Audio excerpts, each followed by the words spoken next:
3 বছরে পা রাখল ঢাকায় চিত্রনায়িকা পরীমণি ও অভিনেতা শরীফুল রাজের একমাত্র সন্তান শাহীম মাহমুদ পূর্ণ।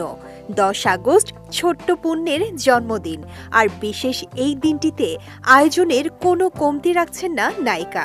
2024 সালে সুন্দরবন থিমে ছেলের জন্মদিন উদযাপন করেছিলেন পরী। এবারও নিজের পছন্দের মানুষদের নিয়ে পূর্ণর জন্মদিন পালন করছেন তিনি। আমাকে দেখা যায় না চোখে।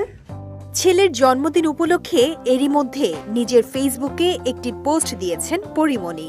সেখানে আজকের তারিখ উল্লেখ করে তিনি লিখেছেন, 10/8/2025, আজ আমার ছেলের 3য় জন্মদিন।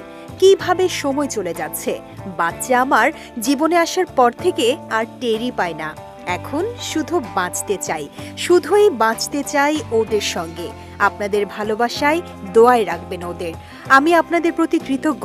হ্যাপি বার্থডে বাজান, আমার জীবনের ডানা। I love you. পরীর এই পোস্টের মন্তব্যের ঘরে পূর্ণকে শুভেচ্ছা জানিয়েছেন নায়িকার ভক্ত অনুরাগীরা।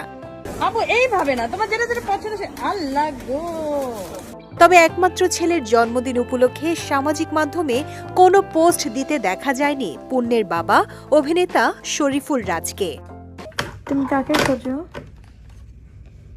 2021 সালের 17 অক্টোবর পরীমণিকে বিয়ে করেন চিত্রনায়ক শরীফুল রাজ। তাদের সংসার জীবনের 10 মাসের মাথায় পরীমণির কোলজুড়ে আসে এই জুটির একমাত্র সন্তান শাহীম মাহমুদ পূর্ণ। তবে অভিনেতার সঙ্গে সম্পর্কের টানাপোড়েনে ভেঙে যায় রাজপরীর দাম্পত্য জীবন। রাজের সঙ্গে সম্পর্ক ভাঙনের পর পরীমণি তার সন্তানের জন্য হয়ে উঠেছেন ওয়ান ম্যান আর্মি। পরবর্তীতে একটি কন্যা সন্তান দত্তক নেন পরী। তার নাম রাখা হয় সাফিরা সুলতানা প্রিয়ম। রাজের সঙ্গে বিচ্ছেদের পর ছেলে পুত্র ও কন্যা প্রিয়মকে সঙ্গে নিয়েই কাটছে অভিনেত্রীর সংসার।